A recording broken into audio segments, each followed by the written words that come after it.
Moi, je suis passionnée par la politique. Je trouve que c'est une valeur noble, la politique. J'avais pas de super conseillère d'orientation. Bizarre. Ouais. T'es la première qui parle du sujet. Dès que je peux mettre en avant des femmes, je le fais. Tu es venue avec le dress code. Je suis habillée en blanc postal.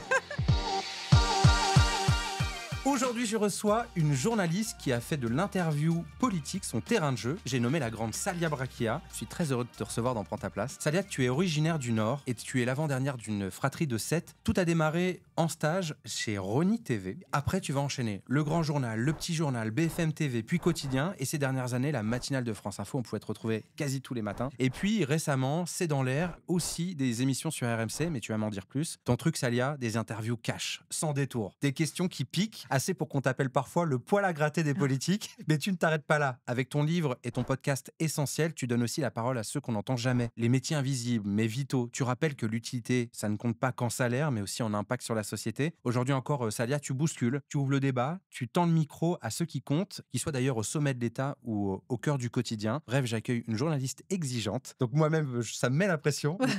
Mais une Non, femme... il n'y a pas de pression. Il n'y a pas de pression. Mais c'est sympa de me présenter comme ça. Et écoute, pour l'instant, on dirait que ça te plaît. Une femme engagée, tu es, et surtout une voix singulière. Bienvenue dans Prends ta place. Comment ça va, Salia? Merci, mais je suis très contente d'être là. J'ai envie de jouer là. Et bah c'est Et parti. le plateau, il est incroyable. Mais avant ça, Salia, pour pas que tu triches, on va te rappeler les règles du jeu. T'es parti? Allez, j'écoute. C'est parti. 36 cases, 6 thématiques, mais aussi une case joker. Mais comment ça marche? Tu me suis?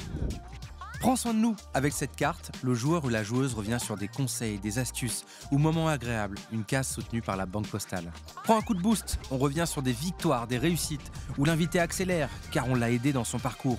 Prends-en de la graine. L'invité aborde les expériences qui l'ont fait grandir et avancer en explorant les moments marquants de sa vie. Prends un stop, un obstacle, un moment de doute. On revient sur ce qui a bloqué ou freiné son parcours. Prends pas la mouche, un coup de gueule.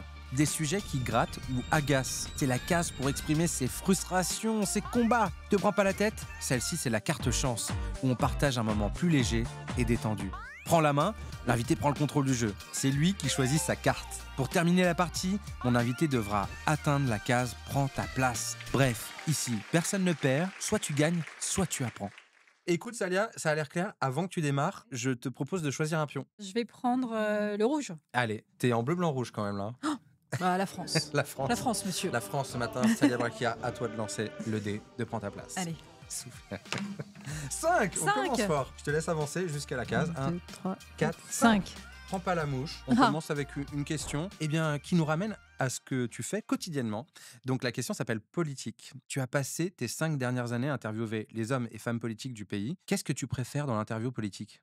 Ce que j'aime, c'est confronter les politiques à la réalité, de poser des questions simples pour qu'ils me donnent leurs réponses et en fonction de leurs réponses, contre-argumenter, c'est-à-dire avoir des éléments contradictoires pour faire évoluer le débat. C'est ça, en fait. J'aime bien la progression, j'aime bien donner un raisonnement à l'interview pour que les gens qui nous écoutent comprennent la pensée du politique en face. Et surtout, jamais tomber dans les fameux éléments de langage. Il faut les casser à tout prix. Ils en usent tous. C'est des pros de la communication. Mon rôle à moi, évidemment, c'est de casser tout ça et d'avoir un peu de sincérité.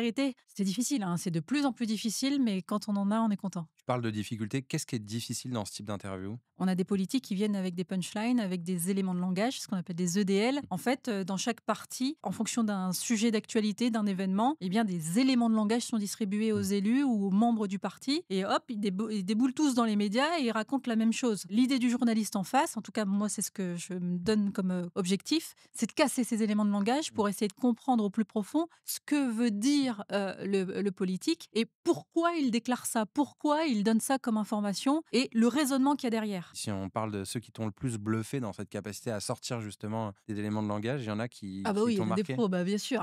Il y a des véritables machines, des gens qui apprennent par cœur des formules, choc. Parce que le but de l'opération, c'est que la punchline, elle soit reprise partout. Donc en fait, ils y réfléchissent vachement avant. Et puis après, ils arrivent en direct et ils se disent, OK, je vais la placer là à ce moment-là. Et bim, ça va faire non seulement un moment de radio ou un moment de télé, et ça va être repris partout. Effet boule de neige. Et là, à l'heure des réseaux sociaux, c'est ce qui est recherché par la plupart des politiques. Rares sont les politiques aujourd'hui à vouloir détailler un raisonnement recherché, nuancé, pour expliquer une pensée. Donc tu es dans cette espèce de bataille, de quête de sincérité, d'exigence dans le raisonnement et éviter les éléments de langage qui font que en fait, tout le monde répète la même chose parce qu'il y a une solidarité dans le parti. En fait, il faut réfléchir, il faut débattre.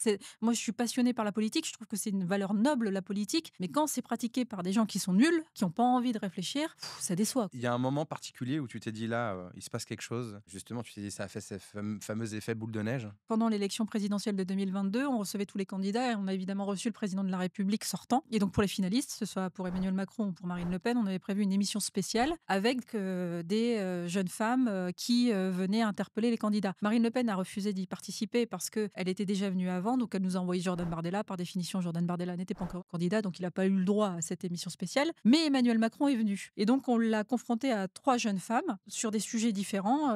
Les violences faites aux femmes, il y avait le port du voile, et il y avait aussi la question du handicap. Et Lucie Carrasco l'a interpellée, mais elle l'a fait avec un génie tel, c'est-à-dire qu'en fait, elle était face à lui. On savait, j'étais avec Marc Fauvel à l'époque, on savait quel était le sujet qu'elle allait aborder, c'est-à-dire l'allocation adulte handicapé. Et elle prend le parti, et je lui donne la parole, et elle dit « Bonjour, Monsieur le Président, je suis contente de vous voir. J'ai failli pas venir. » Et donc lui, il lui dit « Bah pourquoi ?» Et donc elle commence à raconter tout son périple pour venir du sud de la France à Paris, et donc l'interroger ce matin-là. Et donc elle dit « Voilà, ça m'a pris 8 heures pour venir, parce qu'en fait, je devais venir en train. Et quand je me suis présentée à la SNCF pour prendre le train, on m'a dit « Bah non, vous pouvez pas, parce que quand vous êtes handicapé, il faut prévenir 48 heures à l'avance pour qu'il y ait une installation spéciale. » Donc elle fait « Bah du coup, j'ai pas pu prendre le train. Mais mon compagnon, comme il est sympa, eh ben, il m'a conduit en voiture. Ça a pris 8 heures. Voilà, je suis un peu fatiguée. Mon compagnon, là, il est dans les loges, lui aussi, il est fatigué. Bon, déjà qu'en plus, il me soutient tous les jours et tout ça. Mais bon, vous savez quoi, je suis quand même heureuse. Je suis heureuse parce que vous êtes en face de moi, et je suis heureuse en fait parce que l'homme qui m'accompagne là depuis plusieurs années, il m'a demandé en mariage. » Et donc nous, on est là, on le découvre aussi en direct, on fait « Bah super, on est trop contents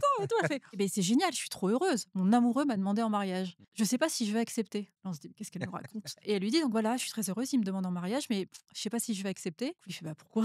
Bah en fait, je suis déjà très dépendante physiquement de lui. Et là, la difficulté, c'est que si je me marie avec lui, Je perds mes droits. je perds mon allocation adulte handicapé. Alors qu'est-ce que je fais, Monsieur le Président? À la fin, il est comme ça.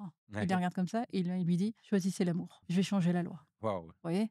Ouais, un Et vrai là, moment, de télévision, en ben fait. là, on se dit, en la mettant face au président, elle a raconté son réel, il a été confronté au réel et il a dû changer sa position. Pourquoi? Parce que, et là, c'est nous, les journalistes qui arrivons en second, on lui dit «Ah, attendez, là, elle vient de vous raconter le récit, vous dites en 2 secondes, je vais changer la loi, sauf que votre majorité, par 2 fois à l'Assemblée nationale cette année, elle a refusé de le faire. » Et lui, il dit non, mais c'était une erreur, je vais changer la loi. Et donc, il a changé la loi après avoir été réélu. Tu te dis à un moment, là, on est sur un vrai moment décisif parce que ça a un impact sur le législatif, finalement. Direct. Moi, je pense que c'est ça, en fait, l'objectif du journaliste, c'est le médiateur. Quand on arrive à faire confronter la réalité des gens, les questions au discours politique, et que, hop, ça s'entrechoque, et en fait, du coup, il y a des décisions à prendre, bah nous, on a tout gagné, quoi. Ouais, tout à fait. Voilà, on est des messagers, des médiateurs. À chaque fois que j'écris une interview, je me dis, OK, quelle question aimerait poser ma mère? Ou mon pote qui est juste à côté, voilà. Tu l'appelles? Ma mère me Ouais. débriefe. Quand t'as pas posé J'ai les rien bonnes compris questions. là quand t'as dit ça. Puis lui, il a répondu, j'ai encore rien compris. Bah franchement, c'était pas clair. Heureusement qu'elles sont là, en fait. les Évidemment. moments. Mais on va en reparler après. Tania, vas-y, je te laisse poursuivre. Mais merci déjà pour ces... J'ai été un peu long, là, dis donc. Pas du tout. C'est 3. parfait. On continue. 1, 2, 2, 3. 3. Prends soin de nous. Ah. Et c'est en partenariat avec la Banque Postale. Et tu vois, on vient de parler des mamans. Et la carte s'appelle Essentiel. Je te sens très impliqué sur la place des femmes dans notre société. J'ai envie de savoir d'où vient ce combat. Bah déjà parce que j'en suis une et que je vois aussi, j'ai des sœurs, j'ai une mère, j'ai des amis. On n'est pas très bien traités par plusieurs aspects. Le climax, là, alors je mets de côté évidemment les violences sexistes et sexuelles, les agressions, tout ça, qui atteignent des records, et le nombre de féminicides par an. La baisse des subventions aussi à des assos sur ce Ouais, sujet. elles n'ont pas les moyens de faire ce qu'elles ont besoin de faire. Plus globalement, dans le monde du travail, quand il y a eu la réforme de retraite, tout le monde doit travailler 2 ans de plus, mais les femmes, elles payent encore plus cher la note. Et donc, ouais, faut raconter le quotidien des femmes, faut expliquer pourquoi c'est plus dur pour elles. On a notre place, puisque chacun doit prendre sa place. Bah, les femmes, elles doivent la prendre pleinement. J'ai l'impression que tu as eu un déclic après le Covid aussi, sur ces fameux essentiels, de montrer, mettre la lumière. Ça a été à la fois un livre et un docu, c'est ça? Enfin, et un podcast, pardon, sur le fait de remettre la lumière sur ces emplois essentiels. Il y avait ce mot-là, essentiel, non essentiel. Parce que pendant le Covid, c'est Emmanuel Macron qui a classé les gens en fonction de leur utilité. Alors, il y avait les premières lignes, les secondes lignes. Du coup, on se dit, OK, alors moi, je suis dans quelle ligne? Je Ouais. sers à rien au bout d'un moment. Qu'est-ce que voilà. Et puis, c'est Emmanuel Macron lui-même qui avait eu cette formule autour de ces métiers essentiels. Il faudra se rappeler de la reconnaissance qu'on doit à ces femmes et ces hommes qui exercent des métiers utiles à la Qui était en société. première ligne à ce moment-là. Voilà, on l'a vu pendant le Covid. Alors, on parle des caissières, mais on parle aussi des soignants, on parle voilà, de plein de gens qui qui n'ont pas cessé de travailler malgré l'épidémie, des gens qu'on voit dans la rue, je pense aux éboueurs, qu'on calcule pas, mais qui en fait, s'ils sont pas là, c'est littéralement la merde. Le pays tourne plus. Voilà, le pays tourne plus. Voilà, c'est la société, c'est des chaînons et si vous enlevez un chaînon, bah, ça se casse, quoi. J'ai l'impression aussi que tu avais remis justement la lumière sur ces métiers essentiels, mais où on dit encore aujourd'hui, tiens, Ce manque de considération est exact. incroyable. Et j'ai l'impression que ça bouillonne quand même en toi Ouais. sur le fait de dire, ils sont bien plus essentiels qu'on l'imagine. Mais bien sûr, en fait, moi, je me suis pris une grosse claque en allant les voir. J'ai tenu à aller les voir chez elles. Et non seulement elles ne déméritent pas, mais elles demandent rien. Elles demandent même pas à avoir la parole. D'ailleurs, quand on les appelait en leur disant est-ce qu'on peut venir parce qu'on aimerait passer un peu de temps avec vous, voir comment vous bossez et tout ça, ils disaient pourquoi j'ai rien à dire. Et c'est ça, en fait, elles s'auto-censurent. J'ai même eu une éboueur qui m'a dit je sais pas parler. Mmh. J'ai fait, mais là, vous êtes bien en train de me parler. Elle fait, non, mais je sais pas parler comme vous, là, dans les micros. J'ai fait, non, non, non, non, non. Alors, attendez, on va se parler juste normalement. C'est pas parce que vous envoyez d'autres qui sont sûrs d'eux, alors qu'ils sont beaucoup moins utiles dans la société que vous, s'exprimer dans les médias, que vous allez leur laisser la place. Et donc, c'est ça que j'ai voulu faire. C'est en leur tendant le micro, leur dire, vous existez, vous méritez de la reconnaissance. Quand je parle de reconnaissance, c'est la reconnaissance de toute la société, le regard qu'on porte sur elles. Fallait les mettre en valeur et je continuerai à les mettre en valeur parce que sans elles, eh ben, ça marche pas. Elle vient d'où cette obsession? Bah, je j'ai pas grandi avec une cuillère en argent dans la bouche, quoi. Et donc, ces femmes essentielles, je les ai côtoyées, j'en côtoie encore et ce manque de reconnaissance-là m'énerve. On loue des gens, parce qu'ils sont successful, parce qu'ils ont du pouvoir, parce qu'ils ont des vues sur Mhm. internet, mais c'est quoi leur rapport, là, dans la société, Concrètement, c'est leur concrètement? contribution. Ouais. Et d'ailleurs, on l'a vu pendant le Covid, c'est qu'on a débranché certaines choses et ça n'a pas changé. Mais c'est ça, on a découvert les bullshit jobs, quoi. Vous voyez? Exactement. Les métiers qui servent à rien, mais C'est qui ça. sont bien, qui font, C'est voilà, ça. qui sont dans la lumière. C'est vraiment une réflexion moi-même, hein. Je me suis posé la question de à quel point tu es utile, quoi. Donc j'essaie en Donc c'est tant que une part de journaliste. ta contribution aujourd'hui de dire aussi, quand je mets la lumière sur tout ça, quelque part, je contribue aussi peut-être à faire changer les représentations, les Ouais, regards. il faut. J'ai le luxe, moi, de poser les questions à ceux qui nous dirigent, à ceux qui ont un impact direct sur notre quotidien via leurs décisions. Si je peux être le transmetteur, si je peux mettre en avant des profils qui sont importants et qui sont trop souvent cachés derrière, là, bah voilà, moi je réussis mon job. On va On continuer, joue mais on y est bien là, on est dans le cœur de ce que tu fais au quotidien, ça me plaît. 1, 2, c'est quoi? Prends-en de la graine. Prends-en de la graine. Oh, famille nombreuse, c'est le nom de ma carte. Ah. Tu as grandi dans une fratrie de 7, je le disais en intro. Ça forge le caractère et d'autres compétences. Ouais. Faut venir le dimanche chez les Braclias. Franchement, je viens quand tu veux. Déjà, il y a un bon couscous. Donc mais ça, j'y serais on peut d'autant pas. plus. Non, non, non, mais oui, bien sûr. Moi, en plus, je suis l'avant-dernière. On est très politique dans la famille, donc beaucoup, beaucoup de débats politiques. Chacun a ses avis. C'est assez pluriel d'ailleurs. On pense pas tous la même chose. Et donc oui, on débat. Ça débat chez les Ça Braclias. fatigue mes parents, mais on débat beaucoup. Et d'ailleurs, on essaie de choper un ou deux parents dans notre camp, mais ça marche jamais. Ils sont toujours très neutres. Mais oui, oui, on échange beaucoup. Mes frères et sœurs regardent aussi beaucoup ce que je fais. Quand je me plante, je le sais. Le dimanche, c'est ton procès Ouais, en fait. alors ça. Oui, plus jamais, Ouais, voilà. sans t'as pas reconnu. Ouais, voilà. C'est bien aussi d'avoir un miroir de temps en temps, que les proches soient là Super. en soutien. Ouais. Ah, mais c'est hyper important. Je faisais beaucoup, beaucoup de reportages pendant longtemps, pendant une dizaine d'années. Et puis, quand vous êtes enfermé dans un studio, le pire, c'est d'être déconnecté. Est-ce que ça permet de développer, tu sais, ce qu'on appelle les fameuses compétences douces, l'entraide, la solidarité, l'écoute? Quand on est nombreux, Ouais. bah, évidemment. C'est Évidemment. une manière polie de le dire, mais... Ouais, bah, évidemment, oui, bien sûr. On est frères et sœurs, donc on est toujours là l'un pour l'autre. Écoute, c'est agréable et je pense que ça aide du coup d'avoir cette fratrie à côté qui te... Ouais, mais il me calme aussi, ouais. Qui te boxe tous les Il n'y a dimanches. pas moyen. Que je vais venir partager le couscous, mais j'ai peur de... Au Attention, moins, tu vas t'en prendre une. Mais j'ai hâte de voir les camps qu'il y a dans le clan familial, tu vois. Bon, il y a de tout. Mais tant mieux. Ça fait l'équilibre. 2. Allez, 2.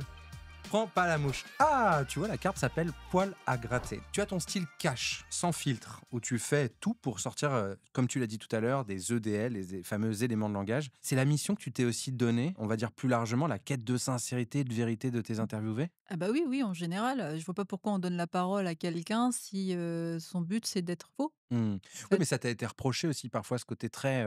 elle est dure, ou je sais pas. Ah mais ça enfin, c'est reproché par les militants politiques. Si le politique en question est socialiste, RN ou peu importe le parti, on le bouscule un peu, bah les militants vont dire: «Oh là là, elle est méchante À avec charge. lui, elle est à charge, de toute façon elle-même c'est une militante, voilà». Et tu dis: «Non en fait les gars, une interview, faut que ce soit contradictoire pour faire avancer le débat». Donc oui, parfois ça fait pas plaisir parce que le politique en face, il se décompose, mais moi mon rôle c'est de poser les questions et toutes les questions et de manière la plus simple possible. Je suis pas là pour agresser les gens. Je considère qu'en posant des questions simples à ceux qui nous dirigent, à Mmh. ceux qui ont été élus, bah, ils doivent rendre des comptes. Et d'ailleurs, tu en as même fait un documentaire qui s'appelle Service public. Mmh. Tu m'expliques, la genèse aussi de ce docu? Parce que c'était aussi de dire, en fait, regarder en coulisses, c'est peut-être pas comme vous l'imaginez? Ouais, parce qu'en fait, je me suis rendu compte au fur et à mesure des années que les gens fantasmaient beaucoup sur le métier de journaliste et en plus, la défiance, elle est mais grandissante. Et donc du coup, je me suis dit: «Mais il faut quand même expliquer comment on travaille. En tout cas, comment moi je travaille, comment on travaille chez France Info dans la matinale». Et donc je me suis dit: «Bah, le plus simple, c'est de faire, opération porte ouverte, quoi». Que tu as fait avec Mouloud Achour. Ouais, on l'a C'était réalisé ensemble. comment est née l'idée? Je suis curieux de savoir, vous vous êtes vus et Ouais, tu on tu est parlé potes avec Mouloud OK. et puis, bah, je lui raconte mon quotidien, quand il y a été ta journée, comment elle s'est passée et lui, il me raconte pareil et là, c'était dans le cadre de l'élection présidentielle de 2022. Les élections, c'est très, très tendu. Je me disais: «Ça va être chaud avec un tel, un tel, un tel, tel parti, là, là». Il me dit: «Mais il faut le montrer. Si tu veux expliquer aux gens comment tu travailles, il faut tout montrer». Et donc on a tout filmé pendant, 8 mois. On a filmé tous les matins, tous les politiques qui venaient, chez France Info sans filtre, Dont le off. dont le Comme off. qu'est-ce qu'il en ressort de ça? On voit la différence entre comment ils se comportent en on et comment ils se comportent en off. On voit comment on se parle. Là où certaines personnes pouvaient penser qu'on était potes avec les politiques. Moi, j'ai pas de potes politiques, en fait. C'est bien simple, je les vois pas en dehors de mon plateau. Je bois même pas de café avec les Mmh mh. politiques. Donc, c'est cordial parce qu'ils viennent chez nous et on les reçoit bien. C'est-à-dire que c'est cordial, ils ont un café et c'est la moindre des choses, il est 8 heures. Mais en revanche, en direct, on pose toutes les questions. On prend pas de gants parce que, bah voilà, il faut que ce soit juste un dialogue franc. Ce pour tous les partis. À partir du moment où il y a des élus, bah voilà, il faut pouvoir interviewer tout le monde. Ce qu'il en ressort aussi, c'est les fameux éléments de langage. On voit comment les politiques se préparent en amont avant une interview. On voit aussi comment ils sont stressés en période électorale. Moi, j'ai vu des politiques trembler parce que c'est décisif, en fait, Et puis la une interview. fatigue aussi, hein, on voit c'est un marathon pour eux, hein. Ouais. Ouais. Et pour nous aussi, hein. C'est-à-dire que ce soit pour les journalistes ou les politiques, eux, ils enchaînent les interviews. Nous, pareil. Et moi, je mets un point d'honneur à connaître sur le bout des doigts les sujets qu'on aborde pour éviter les fake news, les contre-vérités, les fausses informations, parce que ça pullule, surtout en période électorale, pour pouvoir contrer quand il y a des mauvais chiffres et tout ça. Et donc, bah oui, ça demande beaucoup, beaucoup de travail. Et on est sur les nerfs. Et puis, voilà, c'est toute la journée. Il y a tout le temps de nouvelles informations. Donc oui, dans le film, on voit tout ça. Merci Salia. Allez, on continue. Un petit 4. 4. 1, 2, 3, 3, 4. Et c'est un coup de boost. Un coup de boost. La carte s'appelle le rôle de l'école. Tu dis que tu as fait un lycée en ZEP. Donc, pour ceux qui ne connaissent pas, c'est la zone d'éducation prioritaire dans le nord de la France. Donc, des lycées où il y a parfois une concentration de difficultés sociales. Puis, tu as fait des études prestigieuses à Paris. Tu vas me redire ce que tu as fait. Et après, tu as fait une école de journaliste. C'est quoi le déclencheur? Il y a un moteur derrière tout ça? Non, c'est du travail, tout Hmm. simplement, et puis c'est, mes parents derrière. Moi, j'ai, 6 frères et sœurs derrière, qui poussent, qui poussent, qui poussent. En fait, très tôt, j'ai souhaité être journaliste et c'est génial quand on sait très tôt ce qu'on veut faire. On cherche très tôt, par quel chemin on va y arriver et donc j'avais toute ma famille derrière moi et ça, c'est une chance et donc même en étant en ZEP, j'ai réussi parce que j'avais des super profs aussi. J'avais pas de super conseillère d'orientation. Bizarre. Ouais, T'es la première qui parle du sujet. on a tous eu la conseillère d'orientation. Le oula. Ouais, le ou la, moi, c'était là où je suis allée la voir en classe de troisième et je lui ai dit: «Je vais être journaliste» et elle m'a regardée, elle fait: «Ouh là, non! Compliqué. Ah non, tu peux pas, tu sais, tu viens, de Condé-sur-Lescaut, tu pas les réseaux, ça va être trop compliqué» et puis il y a, très peu d'offres pour beaucoup de demandes, Bah hein. oui, donc pourquoi se lancer? Ouais et donc Vu du qu'il y a coup, je peu lui de dis: «Beh, place. je fais quoi?» «Tu vas faire un» à l'époque, c'était un BTS Infocom. Eh ben, c'est parfait ça. Je lui dis: «Mais c'est pas ce que je veux faire» et elle m'a dit: «Bah si, Ah c'est ouais. ça qu'il faut faire». À tous les conseillers ou conseillères d'orientation qui nous écoutent, s'il vous plaît, montrez-vous ceux qui sont enthousiastes pour les jeunes, là, s'il vous plaît. Je suis sortie en pleurant, mais c'est pas une vanne. Je suis vraiment sortie en pleurant parce que c'était mon rêve et elle l'avait détruit en 2 secondes, en Hmm. fait. Je suis rentrée à la maison, je l'ai raconté à ma mère et ma mère elle m'a dit: «Écoute-moi bien, plus jamais tu vas la revoir celle-là et tu vas devenir journaliste. T'as Hmm. pas besoin d'elle. Elle va venir dimanche à la maison. On va s'occuper d'elle». Non mais le rôle hyper important de Tout à fait. l'école dans ça, qui est motivant et d'ailleurs Et des proches. et des proches. D'ailleurs le contraste était fou parce que j'avais un prof de maths qui s'appelait Monsieur Legrand. C'était la même journée, je suis sortie et tout et je vais raconter. Il me dit: «Non, on l'écoute pas. Elle dit n'importe quoi. Tu vas y arriver». T'es allé le revoir, ce prof? Bah, j'ai plus de contact et je sais pas s'il a et en tout cas, il est plus dans l'établissement où j'étais. Si Monsieur Legrand, partout le plus Bah, ouais, grand hasard, nous bah, écoutait. avec grand plaisir, il m'écrit et Dédicace. voilà, trouver un moyen de se parler, mais ce serait un vrai plaisir. Donc il y a quand même toujours cette bonne voie quand même, hein. Soit celle des proches, soit d'un prof qui est au-delà de sa mission habituelle. Ouais, il y a toujours quelqu'un qui peut motiver. Faut pas s'en priver. Quand on Mhm. peut le faire pour moi, c'est ce que j'essaie de faire à mon niveau. Dès que j'ai des stagiaires dans les médias ou quand je fais des événements et là, il y a des jeunes qui viennent me voir, qui disent: «J'ai envie d'être journaliste, mais en fait, j'ai pas le réseau, je sais pas comment il faut faire, par quelle école je dois passer et tout». Je les aide. Lancez-vous les gars. Bah, faut y taper aller, 15 faut fois y à la aller. porte. C'est quoi tes Moi, conseils je dis qu'il faut ultimes là? harceler. Faut harceler. Bah, c'est ce que j'ai fait C'est ce que et tu as ça a fait. marché. Mais j'ai harcelé Canal+, Mmh. harcelé Le Grand Journal. Au bout d'un moment, la directrice de prod, elle me dit: «OK, allez viens, tu vas passer un test» et j'ai passé le test. Elle a eu pitié. Ouais, elle me dit: «OK, c'est bon». Tu m'as saoulée. Donc j'ai passé un test, j'ai résumé un livre, pour Michel Denisot. Déjà cette fierté de juste de passer le Bien test, sûr. j'étais trop contente. Donc l'abnégation, la détermination, l'audace, en fait, c'est quoi? On lâche rien quand on a un objectif, on y va à fond, Mmh. même s'il y a des gens autour qui vont vous dire, «Non, non, c'est pas ton truc» ou alors, «Non, t'as pas le réseau» ou Mmh. «Tu pas l'argent» ou quoi. Tu vas y arriver parce que tu vas rien lâcher. Mmh. Tu vas te planter un peu au début, c'est normal, c'est dur. C'est plus dur que pour d'autres, mais en fait, à la fin, tu y arrives parce Mmh. que tu fais la différence. Ouais. Tu as bossé plus que les autres. Il y a des gens qui disent: «Le talent n'existe pas», parfois c'est juste le travail. C'est-à-dire y Bah, passer moi, je 2 crois que fois c'est plus. beaucoup, beaucoup, beaucoup de travail. Ouais. Un peu de chance, mais énormément de travail. Moi, quand j'étais stagiaire, j'arrivais avant les salariés, je repartais après eux, hein. Je comptais pas mes heures. Et c'est ce que je dis à tous les apprentis journalistes que je croise. Tu te lances dans ce métier, tu comptes pas tes heures au début. Et d'ailleurs, c'est un mode de vie, être journaliste. C'est que tu coupes jamais. Donc voilà, il faut être dans un move. C'est un métier passion. Et donc, dans ces cas-là, on donne tout, c'est un métier passion. Ça se sent pas du tout. Tu étais passionné. Ça allait. Je te laisse continuer. Pour ceux qui en Ah oui, douteraient. 5. 5, 1, Un, 2, deux, 3, trois, 4, quatre, 5. Ah, c'est toi qui prends la main. Je prends la main. Alors du coup, tu peux aller sur des cartes que l'on n'a pas faites, comme ceux qu'on aurait pu faire. Te prends pas la tête, on l'a pas fait. Ah, et te ça, c'est prends quand même pas- pas mal parce que je me prends beaucoup la tête. Eh ben, la carte s'appelle Te prends pas la tête. Et, cher Salia, j'ai demandé à ChatGPT, t'as peur? J'ai peur. J'ai demandé à ChatGPT, en un mot, s'il pouvait résumer l'état d'esprit de Salia Brakia. Et devine ce qu'il m'a dit? Il m'a dit, elle est inflexible. Vrai ou pas vrai? C'est vrai, c'est un peu dur ça pour mes proches. Je suis très... C'est carré. Ouais, c'est carré. Eh bien, du coup, je te propose qu'on fasse l'interview flex ou pas flex. Donc, spécial J'adore ce Salia jeu. Brakia. Et du coup, c'est ma matinale à moi avec Salia Brakia. Vous êtes prêts? Un politique qui te ment droit dans les yeux, flex ou pas flex? Pas flex du tout. En Hmm. plus, je leur dis, faut pas mentir. Non, non, alors là... Et limite en plateau, je t'ai déjà Ouais. entendu sur une matinale Ouais, je le dire dis. là, par contre, vous me dites, vous dites des sottises quoi. Ouais, ouais, je le dis, en direct. La place des femmes dans les médias. Pas flex.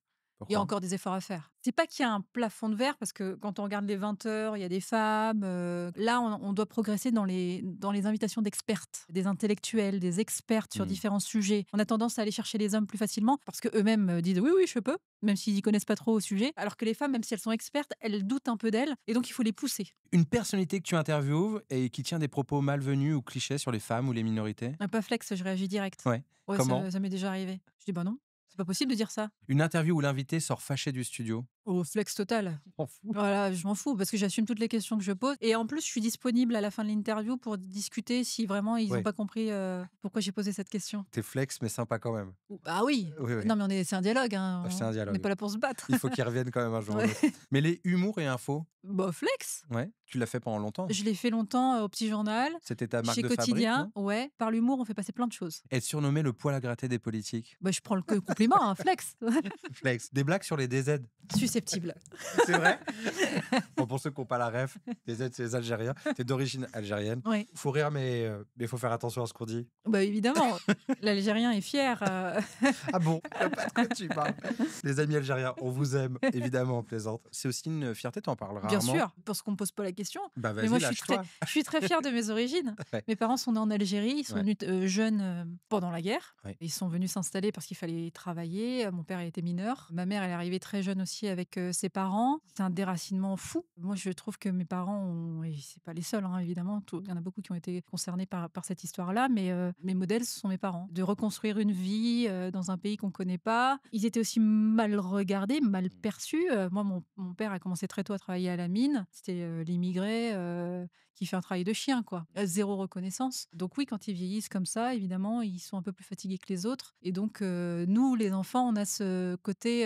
voilà. Mes parents nous ont toujours dit, et ça vient de mes grands-pères, ce qu'il faut transmettre, c'est de trouver sa place par le travail. C'est comme ça qu'on s'insère dans la société. J'ai vu la problématique liée à la langue. Je vois la différence de traitement, la différence de regard. J'ai vu ça quand j'étais petite. J'ai vu des gens qui parlaient mal à mon père et qui parlaient un peu mieux à ma mère parce qu'elle parlait un peu mieux français. Je me suis dit, OK, il faut que je maîtrise la langue française, que je puisse aussi m'insérer complètement via le travail pour que je puisse avoir pleinement ma place dans la société. Et moi, je me suis dit, je veux pas que quelqu'un me regarde comme ça. Et donc, moi, cette double culture, c'est une fierté. Quand il y a un politique qui me dit, et j'en ai vu plusieurs, et c'est ça qui est dingue, que ce soit de gauche ou d'extrême droite, ou de droite, qui disent, non mais regardez, c'est bien Kylian Mbappé, c'est bien Omar Sy, ce sont des gens voilà, qui peuvent inspirer. Là. Les deux sont français, ils sont nés en France. Il va falloir combien de générations avant qu'on se rende compte que, bah oui, tu es véritablement français? Et moi, je suis en face et tout, et je me dis: «Putain, Non, on est loin là. on est loin». Et là, j'ai l'impression qu'on recule même, donc c'est compliqué. Finalement, Salia, je découvre que ChatGPT m'en un peu plus flexible que ce Ça qu'il dépend des dit. sujets. Ouais, c'est ça. Mais ça me plaît et merci de l'interview Flex pas Flex. Tu es libéré de cette Merci case. beaucoup, c'était dur. C'était dur. Mais on est rentré dans le deep et Oh, ça me plaît. 6. 6, elle accélère. 1, 2, 3, 4, 5, 6. Te prends pas la tête. La carte s'appelle Grand Rêve. De quoi rêver la petite Salia. Et aujourd'hui, je vois qu'il y a de nouvelles aventures qui s'écrivent. Est-ce que c'est quoi le rêve ultime de Salia? Où est-ce que tu vas? J'arrive pas à imaginer plus là. Je suis très heureuse, j'ai fait plein de choses. Franchement, j'ai fait plein d'exercices différents. Pour le plaisir comme ça, j'aimerais bien élargir mon éventail et pas faire évidemment que de la politique, de l'économie ou de l'international. Élargir à la culture, au sport.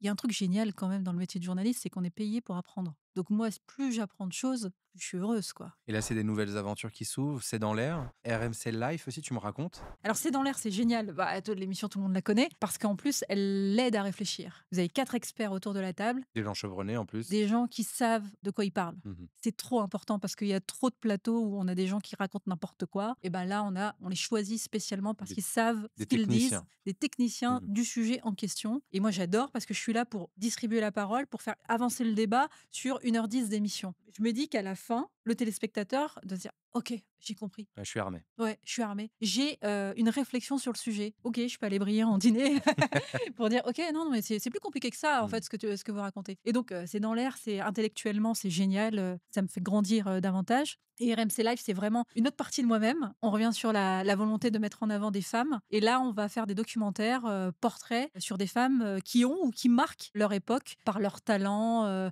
leurs idées, leurs combats. Parce qu'on a des femmes modèles comme ça qui inspirent. Des grandes figures. Des grandes figures, et dans tous les domaines d'ailleurs, que ce soit des artistes, des responsables publics ou alors des intellectuels. Ouais, dès que je peux mettre en avant des femmes, je le fais. Magnifique, on adore. Allez, je te laisse continuer, chère Allez. Salia. On est bientôt sur le point 2. 1, Ouais. 2, Prends soin de nous. prends soin de nous. La Ah. carte s'appelle Maman. C'est elle ton rôle modèle? Ouais. Tu m'en parles? Bah, c'est tout. C'est tout. C'est ma mère, c'est tout. En fait, c'est grâce à elle que je suis comme ça aujourd'hui. C'est qu'elle m'a tout inculqué, ma manière de réfléchir, ma manière de réagir. Son modèle, je l'ai vue bosser comme une dingue. Elle a jamais démérité. Elle est courageuse. Elle a toujours été très équilibrée dans ses réactions. Elle est très réfléchie. Elle est très honnête. Franchement, faut le faire. Bosser comme une dingue et élever cet enfant. Le capital risque, c'est vous. C'était nous. Ils ont misé sur nous. Et ils ont eu raison. Bah, de fou. Franchement, ils ont eu raison. Magnifique. Et hommage à toutes les mamans qui sont derrière et qui Ah bah parfois... oui, et d'ailleurs, coucou maman. Hein. Coucou. Gros Tu bisous. nous diras si c'est Maman bien. et papa. Maman nous dira si c'est Kali. J'espère que ça fera objet Elle va du débat dimanche autour du couscous. Et puis, bon, si je passe à la maison, couscous et d'autres choses, hein, les briques, tout ça. Bon, Ouais, la enfin, totale. fais Oui, la il va se commande. régaler. 6. J'ai avancé hyper vite. Oui. 1, 2, 3, 4, 5, 6. Alors, c'est à toi de choisir. Et on est... Et je vais prendre. Allez, Prends soin de nous prends soin de nous. en partenariat avec la Banque Postale. Et je les remercie parce que tu es venu avec le dress code. Je suis habillée en blanc postal. Tu es une J'ai invi- pas fait exprès. une invitée modèle. T'as vu, je joue le jeu à fond. Hein. À fond. Et j'adore. Mais c'est surtout qu'ils soutiennent Prends ta place et on les Ouais. remercie pour toutes les équipes derrière et tous les spectateurs aussi et tous les salariés de la Banque Postale sont quand même très engagés sur ces Ouais. sujets. La carte s'appelle Le Message. Concours zéro cliché, c'est un concours que tu soutiens. Ton livre et podcast, on en a parlé, essentiel. Tes documentaires suisses sur le service public avec Mouloud Achour, il y a eu 2 saisons. On découvre au fil de ton parcours que tu sèmes beaucoup de graines, ma chère Salia, et qui finissent par former un message. Est-ce qu'il y a un message derrière tout ça? Personne ne doit rester sur le bord de la route, que tout le monde est capable de prendre sa place. Justement, regarde, je te refais de la pub. Plus sérieusement, c'est de se dire que, en fait, on a tous les moyens d'agir par différents biais. Pas de résignation. Ouais, faut pas se résigner et puis surtout, faut se battre pour trouver sa place. La difficulté, c'est qu'il y en a qui peuvent pas se battre. Et donc, dans ces cas-là, il faut les aider. Et nous, on a des efforts à faire sur la reconnaissance envers ces gens-là, leur tendre la main. Voilà, donc c'est pas anodin de prendre soin de nous. Il faut tendre la main à chaque fois parce que moi, on m'a tendu la main hein, quand j'ai commencé. Et Professeur Legrand, ta maman. j'ai eu aussi le centre social de Condé-sur-Lescaut qui m'a permis de faire des reportages en m'exerçant quand j'étais au lycée. Canal, je les ai harcelés, ils ont fini par me prendre. Évidemment, je les remercierai jamais assez parce qu'ils m'ont tendu la main. Et moi, ce que je veux faire, c'est la même chose pour ceux qui arrivent. Donc, tendre la main, ouvrir les voies et surtout inspirer pour dire vous avez votre place. Elle est parfois difficile à prendre, mais ne jamais être résigné Ouais. et aller voir sa mère et dire la conseillère d'orientation m'a dit de la merde. Faut que tout le monde ait une maman Braclia. Oui, exactement. Donc, on a une méthode à vendre. Je vous présente l'ouvrage Braclia, la méthode en 3 points. C'est vrai, ça c'est une idée, je peux faire un livre Ah mais avec elle. franchement, la méthode Braclia, je trouve ça énorme. Surtout si on reprend l'idée du poil à gratter. Tu sais, il y a un truc, la méthode, tu vois, qui gratte, quoi. Tu vois, le C'est truc. ça? Ouais, faut faire ça. Finalement, c'est un savant mélange d'amour, parce on sent qu'il y a eu beaucoup d'amour Ouais. dans ce foyer, de résilience. On Et tient, on on est lâche pas. solide, on lâche pas, On lâche pas. jusqu'au bout. C'est ça la Jusqu'à méthode ce qu'on y Braclia. On arrive. vient de la créer en live. Incroyable. Enfin, créer. Elle est déjà créée, mais Ouais. la théoriser un peu plus. Ouais. Salia, je te laisse finir les quelques cases qui restent. Dernier lancé. On est 5. sur 5. Je te laisse avancer. 1, 2, 3, 4, 5. Et j'ai gagné, j'ai Elle a pris ma pris sa place. place. Qui l'eût cru? Et qui l'eût cru? On rigole. Mais finalement, quand on repasse ton parcours, ma chère Salia, c'était pas de tout repos. Et est-ce que aujourd'hui, tu considères avoir pris ta place? J'y suis pas encore totalement arrivée. Est-ce que c'est quoi la place ultime? C'est de se dire que je suis totalement sereine et je le suis pas encore totalement. À cause de quoi? J'ai toujours eu un petit problème de confiance en moi aussi. C'est pour ça que je travaille beaucoup plus que tout le monde quand j'arrive quelque part. Mais je travaille sur moi. Donc j'aurai pleinement pris ma place quand je serai pleinement sereine, En paix. en paix. Est-ce que ça arrivera? Parce qu'on voit que tu es dans une conquête permanente. Est-ce que c'est pas un peu la faiblesse de certaines femmes qui se sentent parfois aussi sous-représentées là où elles sont? Ou de certaines minorités qui se disent en fait, je suis toujours dans le fait de devoir prouver? Ce qui est sûr, c'est qu'effectivement, quand on est issu de la diversité, on doit prouver plus que les autres. On Donc doit cette prouver. quête constante de prise de place, c'est peut-être le défi d'une vie en fait. Bah, c'est ça. Je pense que ça s'arrête jamais peut-être. Je sais pas si un jour je serai pleinement sereine, mais oui, on doit travailler plus que les autres. On doit prouver plus que les autres pour montrer qu'on vaut autant. On reste sur ce message inspirant où moi j'ai envie de te dire, chère Salia, tu as plus que pris ta place et j'espère que Gentil. tu vas la garder pendant longtemps. Continue à Merci. nous inspirer, comme on dit, rentrer dans un match de boxe avec certains politiques pour leur faire dire des choses vraies et pas Plus en plus compliqué. surface. Ouais. Oui, peut-être, mais en tout cas, tu as ta méthode, la méthode Braclia, mais c'est bien parce que ça veut dire que c'est le prochain docu sur la méthode Braclia et comment on enfonce les portes et comment surtout on lâche pas. C'est ça que je retiens de cet échange ensemble. Merci d'avoir pris ta place et d'avoir joué Merci, avec c'était moi. un plaisir de jouer avec toi. Bah, tout pareil. Franchement, c'est très sympa. Merci à tous de nous avoir suivis, on vous aime, lâchez des likes, abonnez-vous et surtout allez suivre la grande Salia dans ses futures aventures. Merci Salia, Merci à toi. à bientôt.